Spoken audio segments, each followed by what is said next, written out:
Hello and welcome to the CS Week Women Utilities webinar series. I'm Lisa Collins, Education Director with CS Week and your moderator today. I invite you to mark your calendars for CS Week and Conference 41, scheduled for May 22nd through the 26th, 2017 at the Fort Worth Convention Center, Fort Worth, Texas. This program will be recorded and available for playback along with our other archived presentations later this afternoon.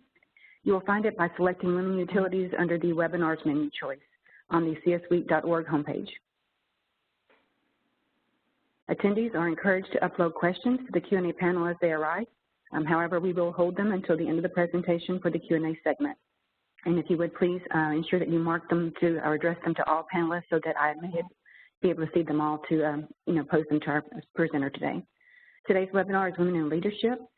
Our speaker today is Ann Becker. She is Vice President, Environmental and Chief Sustainability Officer for Arizona Public Service.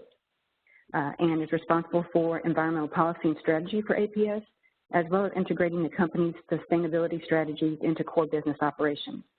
She's also responsible for industrial safety, corporate security, facilities management, water resource management, health services, corrective action, and human performance. She also serves on the executive board for Central Arizona Shelter Services and on the board for Downtown Phoenix Partnership. She is the executive sponsor for Women in Search of Excellence, an APS employee networking group that promotes the professional and personal development of women in the company. At this time, I'll turn it over to Ann. Ann, thank you for joining us today. We're delighted you're here. Thank you very much for having me. I really appreciate the invitation to join you and to speak with this group again. I addressed briefly perhaps some of you that are on the phone here at CS Week when we hosted that event here in Phoenix probably 6 months ago or so, and enjoyed the opportunity to meet many of you and am grateful for the opportunity to talk with you again about two topics that I'm really quite passionate about. And that is women, first of all. I'm a strong advocate for women. As Lisa mentioned, I'm the executive sponsor in my company for our women's networking group. And it's one of the things that I really enjoy about my job, spending time with those smart, talented women, talking about issues like women in leadership. And then secondly, leadership. It's something that I am relatively new to, frankly. I've been a leader for probably about 6 years now, which is much less time than many of my colleagues here at APS. But I'm passionate about leadership, and I think it's really important for leaders to be students of leadership and to pay attention to and read about and talk about leadership and what we can do to foster and cultivate strong women leaders. So you'll see on the slide that's up here, there are a couple of different topics that I want to talk about. And I'll say first that the things I want to talk with you about are not really the typical issues that you would read about when you're reading a leadership article in Harvard Business Review, for example. What I want to do is dig more deeply into issues around gender dynamics and power dynamics and gender bias in the workplace, and what we as women need to be aware of and need to be educating other people about in order to help level the playing field so that women can find success as leaders. And so I want to start with a couple of disclaimers because I've talked about this issue quite a bit in various venues in the last couple of years.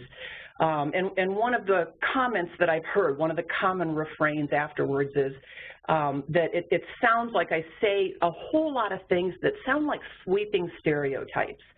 And so I want to start off with the disclaimer that I am going to say some things that sound like sweeping generalizations. For example, in a minute, I'm going to say women don't ask.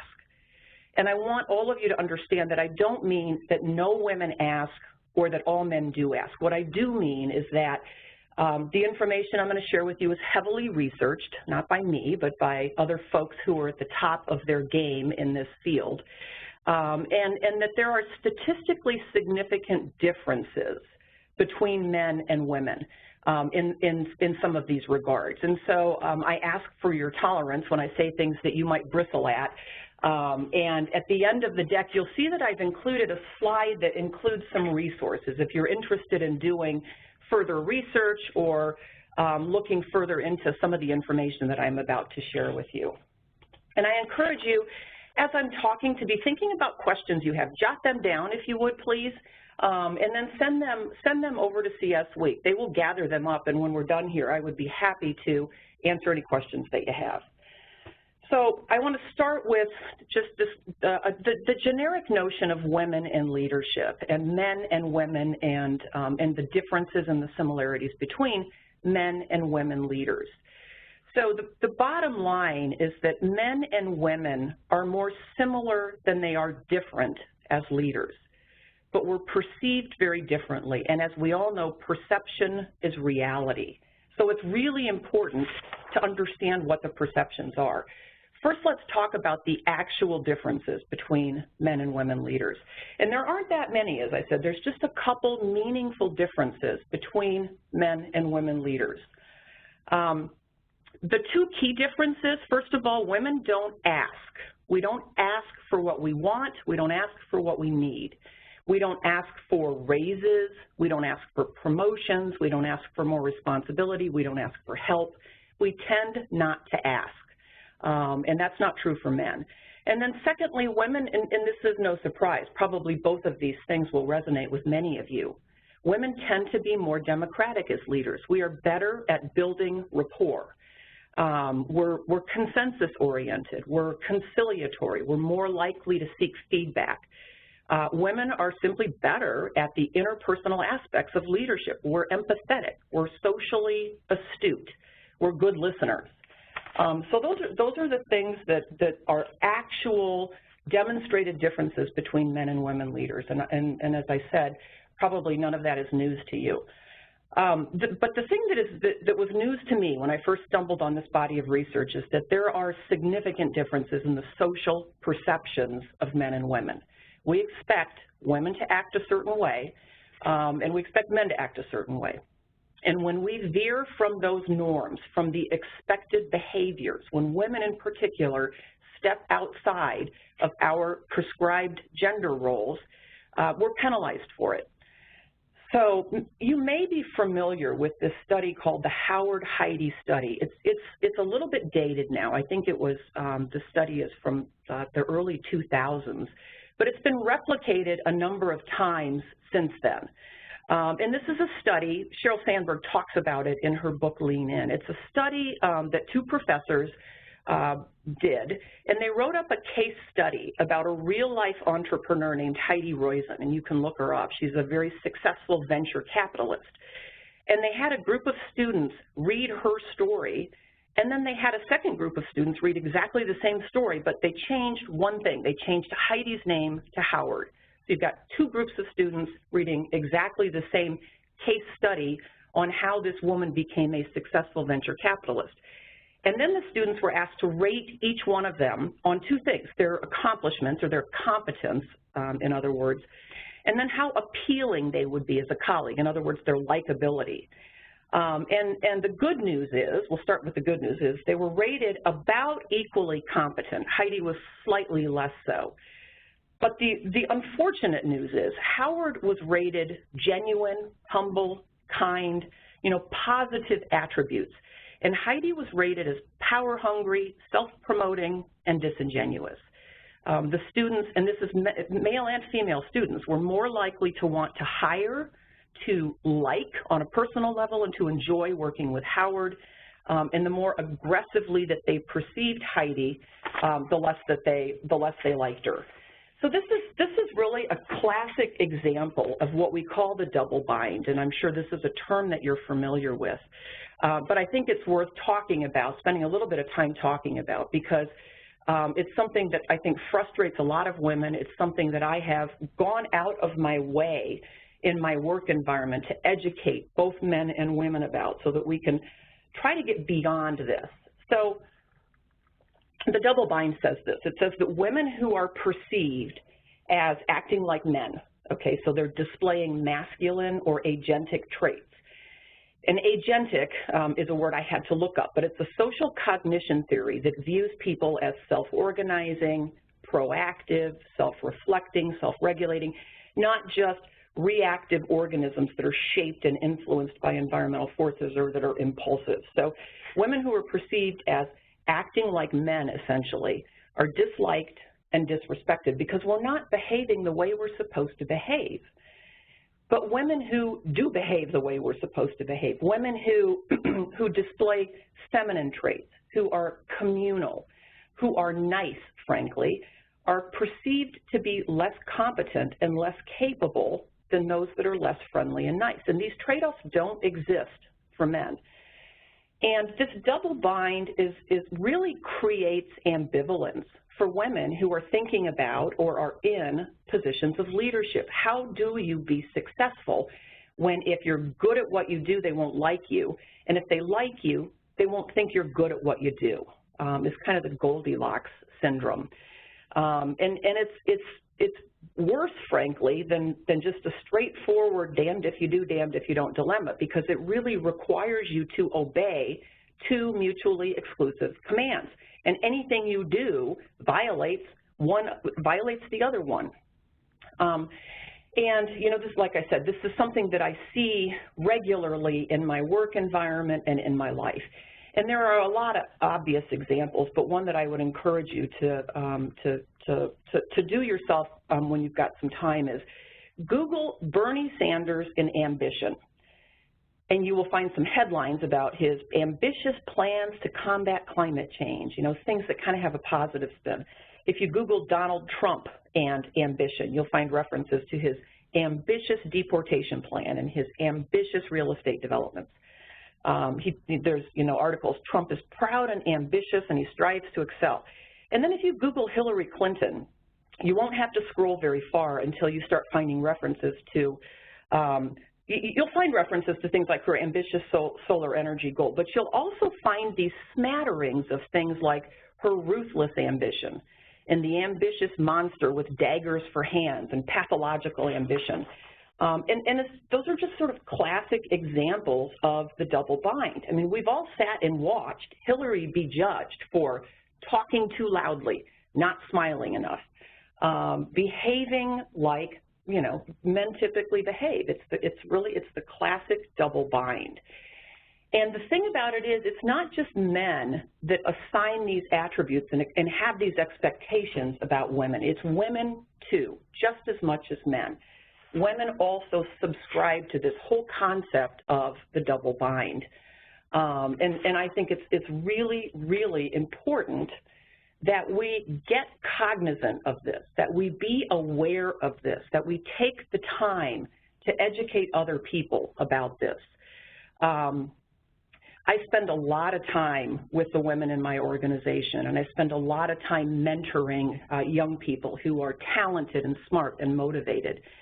And I had a young woman who I mentor come to me a couple of months ago, and she was having some struggles with the committee that she participated on with our Women's Employee Networking Group. She came to me and she said, I need to talk to you about something that I'm struggling with. I'm having trouble with a colleague who's on this committee, another woman who's on the committee. And my friend said to me, she's domineering, she's opinionated, she's kind of bossy. It's really hard for me to get along with her. And I took the opportunity to encourage her to create space in her head to accept different personality types. We don't have to be homogenous. We do not all have to be sweet and smiley like my young mentee is. She's a wonderful woman, and she's also just a very, very sweet and kind and perhaps a little bit passive person who is having trouble tolerating a woman who had a very different personality type. So I encourage all of you to give this some thought. Think about the women in your organization who don't fit the mold and who perhaps are judged for it. And do what you can to expand your thinking about women and bias and our expectations. I want to also talk a little bit about gender and negotiations. And this might sound like an odd topic in respect to leadership, but it's something that I think is very, very important for us to be aware of in many respects, and particularly in leadership positions. Women's aspirations and expectations in negotiations are too low. They're just too low. And there is a ton of research to support this, and frankly, it has far-reaching ramifications for economic parity. I believe that this plays strongly into the reason that women are paid less than men for the same job. And I'll explain why in just a minute. So a couple of studies that will help you to understand what I'm talking about. In the first study, 184 managers were told that they had a set amount of money to allocate in raises among equally skilled employees, and that's important, equally skilled employees. And they gave raises about 2.5 times larger to the men than to the women. And when they were asked why, they said almost universally, women are less likely to negotiate. They're not going to push back on me. The men will push back and we'll have to argue about it. So it's just easier this way. And the lesson there is, the hard lesson, unfortunately, is that women are disadvantaged even before we start negotiating because of these perceptions that we're not going to, that we'll roll over, that we won't push back, that we won't be assertive in articulating our needs and our wants. And then in the second study, male MBA grads, they looked at the starting salaries for recent MBA graduates. And male MBA grads' starting salaries were 7.6 higher than females' MBA grad salaries. And this is huge. This is, I think, just one small example of what we see everywhere in terms of recent college graduates. The reason their salaries were higher is because 57% of the men negotiated for more money, and only 7% of the women did. And there's research that you can find that does the math to look at what the implications are of a, not huge difference, but almost 8% difference in starting salaries over the course of your lifetime. It can add up to hundreds of thousands of dollars. It's huge. And so, you might ask yourself, well, why is this? Why is it that women don't do better in this space? Why don't women negotiate more? And the answer, there's a couple different answers to that. One of them is that women perceive negotiations to be adversarial, and we tend not to like adversarial situations. And so when men and women are asked to select metaphors for the negotiating process, the metaphors that men pick are things like winning the game and a wrestling match, things that sound like fun challenges, I assume, to these men. And women pick things like metaphors like going to the dentist. Women don't like negotiating. They feel 2.5 times more women than men say they feel a great deal of apprehension about negotiating. And then we come back to our old friend, the double bind. There also are negative perceptions of women who negotiate. And women who negotiate aggressively and toughly and competently often are perceived to be not nice, demanding, greedy, that B word that sometimes gets attached to us. So here's another damned if you do, damned if you don't kind of scenario. So what do you do with that? And again, there aren't easy answers, but what the researchers have found is that men negotiate the way they do. They're task-oriented, they're linear, they're methodical. For women to be successful in negotiations, it's important to focus on listening and building a collaborative environment. And frankly, this can be a more constructive way to negotiate anyway, regardless of gender, because the research shows that the most effective salespeople talk only about 30% of the time. The rest of the time, they're listening to understand what their customer wants.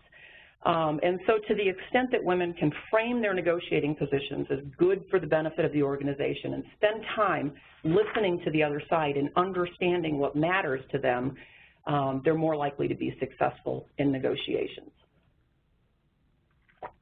The next thing I want to talk about is bias, and in particular, gender bias in the workplace. Bias is not an inherently bad thing, and in fact, it serves a useful purpose. It provides cognitive shortcuts. So if you think about all of the information that flies at you all the time, every day, hundreds of thousands of pieces of information that your brain has to somehow digest and sort and comprehend, bias serves this useful purpose of providing a cognitive shortcut. You know, it takes the incoming information and puts it into buckets in your brain. Well, gosh, that looks like a duck. I'm going to put this thought in the duck bucket. So it allows us to be able to deal with all of this information that's flying at us. But also, it can therefore result in errors in decision making. And stereotypes act as a shortcut in information processing. And so here's the thing. In the 1970s and 80s, women made up only 5% of all professional orchestra musicians. And the orchestras became concerned that maybe there was some bias going on against women. And so they introduced this seemingly minor change.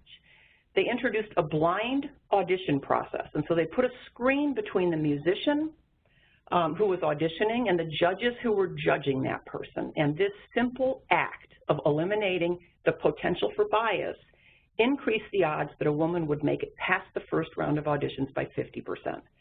And so the main points here are gender stereotypes bias the evaluations of people in a way that benefit men and disadvantage women. And as a result, we are routinely underestimating and underutilizing women's leadership talent. And we see this everywhere. Women are underrepresented in the C-suite and in board positions. But bias is not inevitable. There are things we can do to prevent bias. We obviously can't introduce screens at work. That wouldn't work. But there are things that we can do, and I'll talk about that in a minute. In the meantime, I want to point out a couple of other studies that just highlight again gender bias in the workplace based solely on gender, So a couple of other studies, and these look similar to the Howard-Heidi study. Identical resumes for psychology professor candidates were sent to psychology departments in the U.S. for Brian Miller and Karen Miller, and the researchers went around and observed how the hiring committee talked about and characterized these candidates and came to their decisions. And what they found was that there were 4 times more doubt-raising statements on Karen's evaluations. They said things like, well, I'd need to see evidence that she got that grant on her own. And at the end of the day, 79% of the voting bodies determined that Brian was worthy of hire, and 49% determined that Karen was worthy of hire. And again, this is based solely on looking at a resume that's identical except for different names. And there have been similar studies that have borne this up over and over again. So what do we do about it? Again, it's a little frustrating for me. I wish I had some nice, crisp, discrete answers for you about what we do about this other than just be aware of it. But awareness really is a key to getting in front of these issues, recognizing them, and then addressing them appropriately. So be aware of and work diligently to break this tendency to use stereotypes. And arm the choir. You know, this information that I'm sharing with you, I have presented in every venue that I have been able to seek out in my company. I've talked at staff meetings. I talked at my boss, who is the Chief Operating Officer's staff meeting, just to share the information. There's always a little bit of pushback. It's always kind of an interesting conversation with people. I have the reputation of being a raging feminist, which I'm completely okay with. But I think it's important to share this information and to share the research. You know, this isn't just me saying, hey, this is what's going on. There's a lot of research to back up that this happens and that this and the impacts to women who are our colleagues and who are aspiring to be in positions of leadership or perhaps who are in positions of leadership. It's also really important to establish clear criteria for evaluations, clear criteria. And I'll just give you a couple of examples here.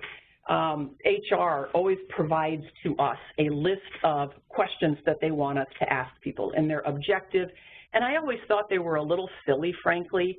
They're competency-based, and so they go, sort of like, tell me about a time when you were in a difficult situation and there were two leaders in your company who had different expectations for the outcome, and I never really understood what the point of those odd questions was until I moved into my executive role and have had the opportunity to participate in and observe executives interviewing people. And they take those HR questions and toss them right out the window, and they ask whatever the heck they want to ask, because people in power do that. They do whatever the heck they want to do. And I have watched, and I could give you several examples, but I'll just give you one example. I was participating with a colleague of mine who is in the C-suite a number of years ago, probably 3 years ago, participating in interviews to hire someone into his organization. And we interviewed probably a half a dozen people or so. And with all of the women, he would say, "What does your husband do?" And he didn't ask that question of any of the men. And, it struck me that he would ask that question of women. And, it's a leap to connect a bunch of dots to get to, he asked that question, therefore he's biased in some fashion. But it just struck me that, he wasn't applying clear and consistent criteria to all of the candidates. So I do think there's value in making sure that the criteria that you're using for evaluations is very, very clear and crisp. And it's also important, I think, to consider your criteria. Are they the right ones? We here at my company have never had, I think maybe we've had one, female journeyman linemen. These are the people who climb up the poles and repair the wires at the top. And there's a physical agility test that is given to the linemen who want to become linemen as they're coming in through our apprentice program. And one of the things that was done, and this was quite some time ago now, was they looked at the criteria and they decided that some of the physical requirements that they were asking these candidates to engage in were not related to the job and therefore weren't necessary, and were probably unfairly screening out women who might otherwise be able to make it. And so they were revised. So it's important, really important to make sure that the criteria that you are judging people by is appropriate for the job. It's also really important to track progress. Organizations manage what they measure. And this also helps to avoid this thing that's called the paradox of meritocracy. And this is that people who believe their organization is a meritocracy, we don't have bias here, we don't do that. All the stuff you're talking about, that happens in other places. That does not happen here. That is the paradox of meritocracy. And people who believe that are more likely to be biased than people who don't. So give that some thought too. And then finally, and we all know this, but I think it's an important reminder, we have got to legitimize women leaders. We need to be sponsoring, publicly vouching for women leaders, and we need to be mentoring young women who are interested in leadership or who perhaps have just embarked on a leadership challenge. Those things are just very, very important. Okay. I want to talk with you about confidence. And this may be one of the most important topics of all the information I'm going to share with you. There's no doubt, we've made undeniable progress. In the U.S., women are earning more college and graduate degrees than men do now. We make up half the workforce. We're closing the gap in middle management. My 18-year-old daughter is starting college at Dartmouth College in the fall. And she brought me an article a couple of days ago that said that Dartmouth just graduated in the class of 2016 more female engineers than male engineers for the first time ever at any educational institution. And we were jumping around and high-fiving each other. And so there's no doubt we've made progress. I just think it's stunning that we've, that a college has graduated more female engineers. Engineers, that's STEMmy stuff. Than males. It's phenomenal. It's progress. Companies that employ women in large numbers, they outperform their competitors on every measure of profitability. We clearly are competent. But at the same time, we continue to watch the men around us get promoted and get raises. And at the top of organizations, women are pretty severely underrepresented. We know this. And certainly, children can change our priorities. There's no doubt about that, and I don't want to underplay that. We've all got, I'm sure, stories about how having children impacted the career decisions that we made. I know it did for me. I've got 3 kids, and they changed my priorities, and they changed the way that I think about work. But also there are cultural and institutional barriers to women's success. And both Sheryl Sandberg and Anne-Marie Slaughter have talked about these barriers, and I've included some information on the resources page at the end if you want to take a look at what they say. And interestingly enough, they don't agree right down the line about what these challenges are. Sheryl Sandberg thinks that it's more that women are lacking confidence and need to do more to lean in. Anne-Marie Slaughter says, well, but we've got these institutional barriers, and if we don't address those, women are never going to be given the opportunity to lean in. And it's a really fascinating discussion, I think, and topic, and it kind of ticked me off, frankly, because this discussion between the 2 of them ultimately was characterized by the media as a cat fight, which just annoyed me to no end, because it was it's a necessary conversation to have. So there's all of that, but there's another very important explanation for our continuing failure to bust through the glass ceiling once and for all, and that is our acute lack of confidence. There is a growing body of evidence that shows how devastating a lack of confidence can be to women, because every single study that's been conducted in the last 50 years has proven that success and confidence are related. In fact, success correlates just as closely with confidence as it does with competence. Let me say that again, because this kind of blew me away. Success correlates just as closely with confidence as it does with competence. And there is a gap. There is a confidence gap between men and women. And again, this is will seem intuitively right to you when I share some of this information with you. So Hewlett-Packard did some research. They were trying to figure out, how do we get more women into positions, top management positions? How do we do this?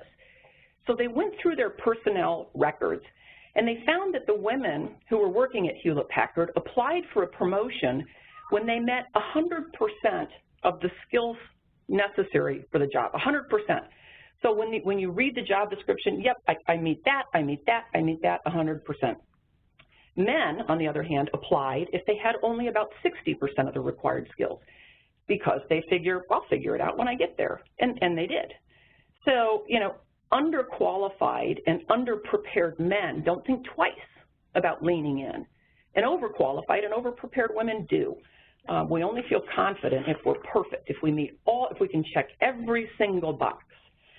How do we know that success is based on confidence as much as it's based on competence? I want to share just one example with you. I find this study to be kind of interesting. There's a guy named Cameron Anderson who's a professor at Berkeley, and he has studied the correlation between confidence, competence, and success.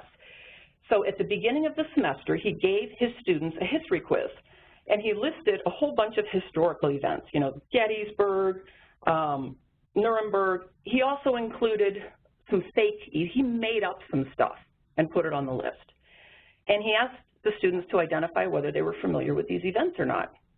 And unsurprisingly, the men were more likely to check the box for the fake events and say, yeah, they knew what they were. But here's the thing I think that's really interesting about this.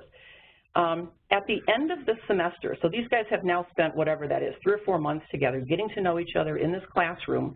They took the test at the beginning of the semester. At the end of the semester, the people who claimed to know the most number of fake historical events were who the rest of the students in the class identified as the leaders of the class, the most competent, the smartest, the most respected, the most conscientious and hardworking people in the class were those who claimed to know fake history events. And there's a whole lot you can take away from that. But I think one takeaway is confidence matters, perhaps more than competence. So, you know, if you act like a leader by speaking up, by appearing confident, by standing up straight and tall, by holding your head up, you will be perceived as more competent, even if your skills don't actually measure up. And so this can be a horrifying revelation for women. Women, we want to believe that if we play by the rules, if we color within the lines, our natural talent will shine through and we will be recognized and acknowledged and given due credit and promoted when it's appropriate and given raises. But unfortunately, there's more to it than that, and we need to expand our definition of talent to include confidence. It's a critical part of professional success, and I would go so far as to say it's a critical part of life success. So how do you build confidence? It's partly genetic, so 25 to 50% of it is genes. You're born with it. There's not one confidence gene, but scientists have found there are about 3 to 4 genes that control confidence, and they're things that are related to hormones like serotonin and dopamine and oxytocin. So 25 to 50%. But that means that 50 to 75% is controllable. It's a choice. It's something over which we can exert some influence if we so desire. And there's so much that we can't change. The playing field isn't level. We know this. There's not enough female role models. There's not enough women on board. And we can't change all of that right now. But one thing we can change is our confidence levels. Confidence. Richard Petty is a professor at Ohio State University, and he says confidence is the stuff that turns thoughts into action. It turns thoughts into action. So if you want to walk over and talk to that stranger in the corner at a cocktail party, confidence will get you there. If you want to ask for a promotion, confidence will get you there. If you want to raise your hand, if you want to speak up in a meeting, perhaps you're the only woman in the room. That happens with me so often in the electric utility industry. It takes confidence. And it's a virtual circle. You get confidence by taking action. Amy Cuddy has a TED Talk that I really like, and she talks about faking it till you make it, fake confidence if you have to. And you will gain new experiences. You'll take on new challenges. And as you do that, you will gain confidence. It's confidence. It's the stuff that turns thoughts into action. Why don't we do that? What's holding us back? And I think there are a couple of answers here. First of all, we're taught not to. It starts in childhood. It starts really, really young. Parents interrupt daughters twice as much as sons. Teachers engage boys more often than girls. We are taught to be sweet and polite and not loud and opinionated. There's a study that was done that was videotaped, and I've tried to find the link to it, and I haven't been able to. I saw it at a conference I was at. And it's this fascinating study where they bring a series of 7-year-olds into a room, one at a time, and there are presents stacked in the room, and these children are told you can pick a present and open it up. And they videotape the kids' reaction. So, you know, 7-year-old boy number 1 comes in the room, and he picks a present, and there's the same thing in every package, which is a pencil and a pair of socks. So he sits at a table with his package, and he opens it up, and you can see immediately his disappointment. He says, "Ugh, I don't need a pencil. What's this for? Who needs socks?" And the boys, kind of one after another, essentially said what they were thinking, what was on their mind. And they weren't always, you know, they weren't polite about it necessarily. It was just kind of, oh, that's stupid, one after another. Then they bring the girls in, and you know exactly where I'm going with this, I'm sure. They bring the girls in one at a time, and they, you know, sit down and open up a pencil and a pair of socks. And almost universally, the girls, you could sort of see in their eyes the disappointment, but they went out of their way to hide it with smiles and with thank yous. Oh, thank you, thank you. One of them said, "Thank you, I needed a pair of socks." We are taught to be polite and to smile and to say thank you. And if we don't smile enough, we're told we need to smile more. So we are taught at a very early age. You know, we're given these signs from our parents, from our teachers, from our peers that cause us not to focus on confidence, to focus on other things like being nice. And then I think the other reason that we don't always act with confidence is that we are afraid of failure. Women literally would rather not act than act and possibly fail. So there's a professor in Italy, his name is Zach Estes. I think he's an American who's teaching in Italy right now. And he did this spatial awareness study with men and women, and he put men and women in front of a screen, and it had kind of like a Rubik's Cube on the screen, and they had to solve various problems. And the women performed noticeably worse than men. So he went to look at why, and he noticed that the women were skipping questions way more often than the men were. So he repeated the study, but he said, you have to answer every single question. And when that happened, the women performed just as well as the men. So the only thing that was holding women back was their decision not to answer the question. And I think this is a really powerful metaphor. If we want to create a more level playing field for ourselves, for our sisters, for our daughters, for our colleagues, for our women leaders, if we want to create a more level playing field, we have to answer the question. We have to take the risk. And that risk includes the possibility of failure. And that's hard for us. We want to be perfect at everything we do. We want to be perfect wives. We want to be perfect professionals. We want to be perfect moms. Women are incredibly prone to perfectionism. One study says 25% more prone to perfectionism than men. And it's a real problem. I think some of us like to idealize perfectionism, but that's not a healthy thing because perfectionism it's unrealistic. It's not attainable. It is an aspiration that will never be achieved. And it can be paralyzing because it holds us back from taking action. We don't want to answer the question because we might be wrong. And I've seen this with my kids. I have 18-year-old boy-girl twins, which talk about a fascinating, you know, social science experiment right under my feminist nose. You know, I see it with our kids. Our daughter really only wants to do things that she knows she's going to do really well. And our son, he'll do anything. And he might fail, but he picks himself up and dusts himself off and walks right on. And trust me, I've had many conversations with both of them about exactly this, and it still is what it is. She's a perfectionist. You know, she would knock herself if she got an A- on something. I kept saying to her, bring home a C and just see what it feels like. The world's not going to end. The sky's not going to fall on you. It's okay. You don't have to be perfect.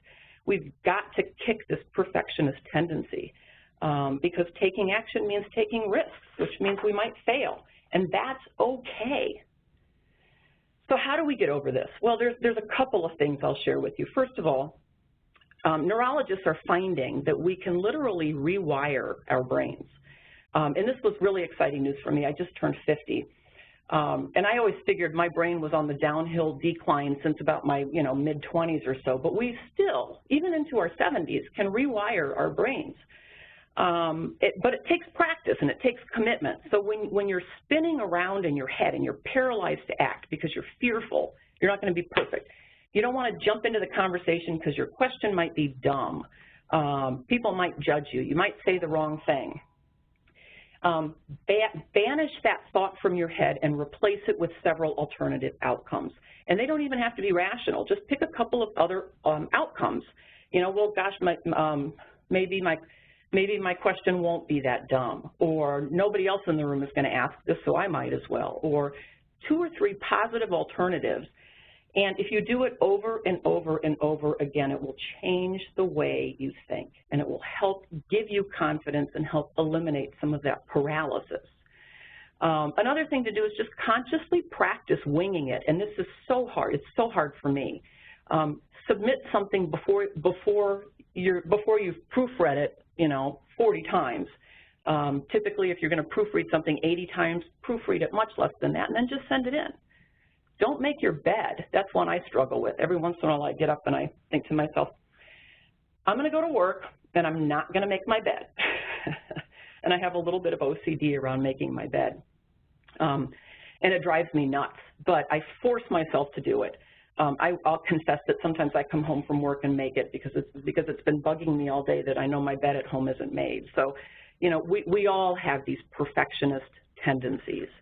But the bottom line is think less and just act more. Action is what gives us confidence. And then the final topic I want to talk with you about is neuroscience and leadership. There's some really exciting research going on right now in the space of neuroscience and the implications of neuroscience for leadership. And this information just really struck me hard, and at the end made a whole lot of sense to me. But when I share this with folks for whom this is new, it's kind of like, really? You got to be kidding me. 95%, these neuroscientists have found that 95% of the decisions that we make are based on emotion and not reason, and that the primary purpose of our rational brain is to rationalize the emotional decisions we've already made. There's a neuroscientist at Stanford named Baba Shiv, and he says the rational brain is a slave to the emotional brain. What's this mean? Well, what it means is we are way more confident in decisions that we make emotionally, and we're less confident in decisions that we make rationally. There's a neuroscientist named Antonio Damasio, and he's done this groundbreaking research in this space. He studied people who have damage to their emotion centers of their brains, and as expected, they couldn't feel emotion. But they also couldn't make decisions, even simple ones like what to eat or which pen to choose among this array of options. They couldn't make decisions. And this has huge implications for leaders, for negotiators, for women. And the moral of the story is if you want to motivate and influence people in your leadership role, we need to leverage emotion, not reason. And that may sound counterintuitive to you. I think there's a lot of resistance to combining the notions of women and emotion because of all of the historic baggage around, you know, hysterical women. But it's important really to open up and think about what this means. We have to leverage emotion and not reason, and neuroscience has borne this up for the last 25 years. But it's interesting because management experts, you know, you read the Harvard Business Review, and management experts still recommend keep emotion out of your decision-making, leave your feelings at home, check them at the door. We're all about reason here in the workplace. But they're wrong. Motivation and influence is driven by feeling. It's not driven by reason or intellect. Emotion and motivation, they share the same Latin root word, movere. I think I may be pronouncing that wrong, but it means to move. It's our feelings that help us choose, really, from all of the options in the world. This guy, Jonah Lehrer, wrote a book called How We Decide, and I love this quote because I think it summarizes really neatly what I've been saying. And so I'm going to read it to you, even though you can see it on your screen. He says, the human brain, the rational brain, is like a computer operating system that was rushed to market with only 200,000 years of field testing. It has a lot of design flaws and bugs. The emotional brain, though, or lizard brains, they have been exquisitely refined by evolution over the last several 100 million years. Its software code has been subjected to endless tests so it can make fast decisions based on very little information. And neuroscience agrees with this. Emotion and feeling are not in opposition to reason, but they provide essential support to our decision-making processes. So how do you leverage this information? Here's what you do. You tell stories. Stories are emotional. Stories resonate in people's guts. I did a safety video recently for our organization, and I told a bunch of stories. I told one of the stories was about the Challenger, the disaster with the Challenger, and how it resulted from this concept called drift within NASA. And we've been focusing here on drift from procedures, from standardized work practices and stuff. But I told the story of the Challenger and what happened with NASA and how drift allowed that disaster to happen. And I got back a whole lot of comments, many more than I usually do, from people saying that was a great video. And it occurred to me immediately that I have got to be better. I need to be telling more stories. That resonates with people. It sticks with people. You know, you think about PowerPoint decks that someone gets up and presents, and they're full of bar charts and data and statistics and percentages, and you know, there may be one story that someone will share with you. You won't remember any of the data. You'll remember the story. So to influence effectively, lead with the story. If you have to use facts and statistics, do it, but go light, and then finish with the story. The problem with facts and statistics and data, besides the fact that people don't remember it, is that people have this natural tendency to want to challenge factual information, even if it's accurate. So they, you know, and I'm sure you probably experience this all the time. You present some data and they say, well, how valid is the data? What's the counter argument to this? People want to argue about data. Nobody argues about stories. They just remember them. Okay, and then the final thing I want to talk about that comes out of neuroscience again is that the time of day when we make decisions is important. I'm sure you all know this. And in the morning, our natural levels of serotonin and dopamine are higher, and those levels decrease in the afternoon. So it's really good to make your important decisions in the morning. The other thing that matters very much is our nourishment level. And so there's this study that the National Academy of Sciences did on the second item, this nourishment level. And the participants were 8 parole judges in Israel. And these are judges who spend their entire day either granting or denying paroles. And the cases are presented at random, no rhyme or reason to it, and they spend an average of about 6 minutes on each one. And their default decision is to deny parole. Only about 35% of people who are seeking parole are granted parole. So the researchers went in, and what they did was they just plotted the judges' decisions against the time that they ate last. And the percent of paroles granted spiked to 65% right after the judges broke for a meal. So they come back, their bellies are full, they're happy, and 65% of the parolees are granted parole, which is a 30% increase from average. And then the rate decreased to close to 0 right before their next meal. So the moral of that story is make sure that your parole judge is well fed. So the earlier in the day and the more nourished we are, the better decisions we tend to make. And we tend to make worse decisions later in the day and if we're hungry. So that wraps up what I wanted to talk with you about. I've included a couple resources on this page. These books I think are phenomenal. Amy Cuddy, Lean In has been out for a while now, and hopefully you've had an opportunity to read that. Amy Cuddy just came out with a book called Presence, and it's a follow-up to her TED Talk about kind of the body language of power, which I encourage you to watch if you haven't yet, and that's a very, very good book. There's a couple of articles here. The first one from The Atlantic is the Anne-Marie Slaughter counterpoint to Sheryl Sandberg's book, Lean In. She talks about these institutional and cultural barriers to success in the workplace. It's a really interesting read. The Confidence Gap talks about a lot of the information that I talked about there, and then there's some other things in here that you might be interested in watching or reading as well. So thanks for the opportunity to share all of this with you. It's a lot of information. I think my goal is to just heighten awareness around how important it is to be cognizant of these issues as we ourselves are serving in our leadership roles, as we're mentoring young women who may be aspiring to leadership roles, and as we're kind of nurturing each other through our careers. So with that, I will stop and turn it over to Lisa, who I think is going to facilitate a Q&A session. Hi, Ann. That was a great presentation. I'm glad you shared that information with us. I did have a couple questions come in. Let's see, I'll start with this one first. The first question would be, do you ever suffer from imposter syndrome? And if so, how do you handle it? So that's a good question. And for those of you who may not be familiar with that term, I'm sure most of you are, but imposter syndrome, Amy Cuddy talks about this in her TED Talk. It's feeling like, gosh, I really don't deserve to be here. I don't deserve the successes that I've had in my life. I'm not smart enough to be where I am.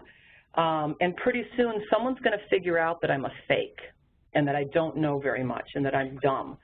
And I've suffered from this on and off throughout my life. And it's a challenge. It really is. You know, there's a confidence piece to it. But I also think it's more than that. I think it is, I think it goes back to the fact that women don't accurately assess their competence and their capabilities. We underestimate our competence. So I think, so when I start feeling that way, and I do still on a regular basis, I remind myself that a lot of the reason I'm feeling that way is because I'm underestimating my competence. And it helps me to think back about the successes that I've had in my career, about the positive feedback I've gotten from bosses, from mentors, from colleagues. It helps me, frankly, to just go back through my kind of chronology of career, my career progression, and to say to myself, you know, I'm not being rational here. You know, I was promoted here, I was promoted here. You know, those decisions wouldn't have been made had someone else not thought I was qualified. So that's one of the ways that I approach imposter syndrome. I will also tell you that Amy Cuddy talks about faking it until you make it. She said, just open your mouth and talk, just fake it. And men do this all the time. So, and eventually you'll get there. But, you know, she says you don't even necessarily need to believe that you're the expert. You can pretend like you are, and chances are pretty good that people will believe that you are. Very good recommendations there. I'm going to have a question come in. The question is, how can we work with the double bind as opposed to fighting it? You know, that's a really, really tough one because, as I said, they're mutually exclusive. I struggle with this all the time. In fact, I had a one-on-one with one of my directors yesterday. Actually, it was a mid-year review with one of my directors yesterday. And when we were done, I solicited some feedback from him. I said, hey, I'd like you to, you know, give me some feedback. I'm all ears. What do you think? And he hesitated a little bit, and then he shared that in a meeting that we had yesterday, or the day before, with a group of people, there were probably about 20 people in the room, and someone was presenting, I started asking a series of questions. And to me, they just felt like perfectly legitimate questions. And the people around the room were kind of nodding their heads like, yes, that's a good question. And I'm very candid and I'm very direct, and I don't beat around the bush and I don't kind of soft pedal things. I just ask my questions because I'm a lawyer by background. So I'm direct. I think I don't like useless words. I think we should choose our words carefully and try to keep them to a minimum. And I do that when I'm asking questions of people.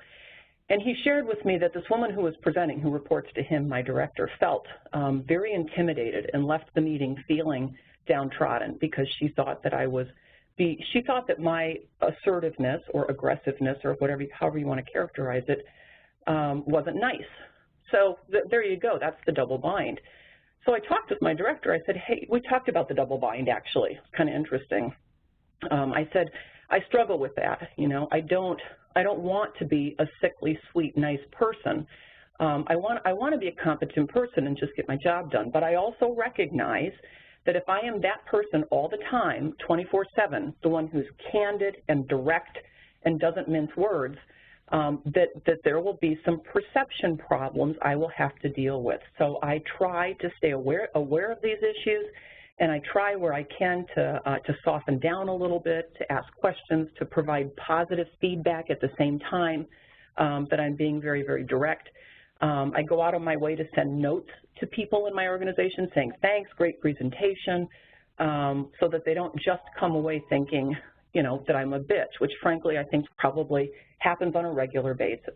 So it's a really tough one. You know, I love talking to other women who share with me their experiences and how they handle it. Some of them have just thrown in the towel and said, I'm a nice person, and I can't be this assertive person that everyone wants me to be in order to prove my competence. So some people just accept it. I continue to want, you know, to want to do a good job and to be competent. So I have to work affirmatively to kind of soften myself up on the other side. Well, very good recommendations, and we do appreciate you sharing your story with us today and all these incredible resources. We're at the top of the hour, so I'm going to be respectful of your time and also the attendees. And just to give everyone, if you do have some additional questions, please forward them in. We'll send them on to Ann, and we'll have to follow up with that. And then also just to know that this recording will be available later on our website. And with that, we'll go ahead and conclude today's webinar. Thank you.